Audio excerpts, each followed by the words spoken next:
এই হাদিসের বর্ণনা আসছে ক্বালা রাসূলুল্লাহ সাল্লাল্লাহু আলাইহি ওয়াসাল্লাম, এই আমলটা আপনারা সবাই করেন, কিন্তু আজকে করছেন কিনা আমি নিশ্চিত না। নবীজি বলেন, মান সাব্বাহাল্লাহা ফি দুবুরি কুল্লি সালাতিন সালাসাও ওয়া সালাসিনা ওয়া হামিদাল্লাহা সালাসাও ওয়া সালাসিনা ওয়া কাব্বারাল্লাহা সালাসাও ওয়া সালাসিন।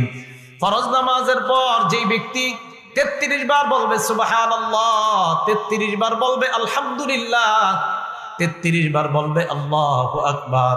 ওলামায়ে কেরাম ছাড়া আজকে আসার পরে আমল কারা কারা করছেন? 33 বার সুবহানাল্লাহ, 33 বার আলহামদুলিল্লাহ। দেখছেন আমলকারীর সংখ্যা কত কম। আজকে মাহফিল দিয়েছেন কেন আপনারা?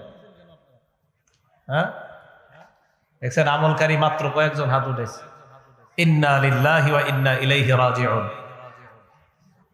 তো নবীজি বলেন 33 বার সুবহানাল্লাহ, 33 বার আলহামদুলিল্লাহ, 33 বার আল্লাহু আকবার। এই হলো নবীজি বলেন ফাতিলকা তিসআতু ওয়া তিসউনা, এই হলো 99 বার।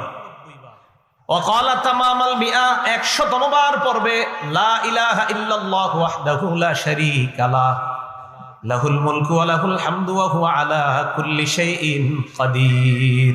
আল্লাহ নবী বলেন 33 বার 33 বার 33 বার 99 পড়ার পর 100তম বার যেই ব্যক্তি বলবে লা ইলাহা ইল্লাল্লাহু ওয়াহদাহু লা শারীকা লাহ, লাহুল মুলকু ওয়া লাহুল হামদু ওয়া হুয়া আলা কুল্লি শাইইন কাদির, এটা পড়ার সাথে সাথে গফিরাত খাতায়াহু ওয়া ইন কানাত মিসলা জাবাদিল বাহ।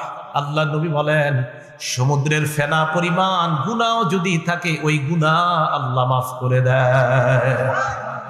সমুদ্রের ফেনা পরিমাণ গুনাহ আজকে মাত্র 7 জন মাফ করাইছে, বাকিরা করায়নি।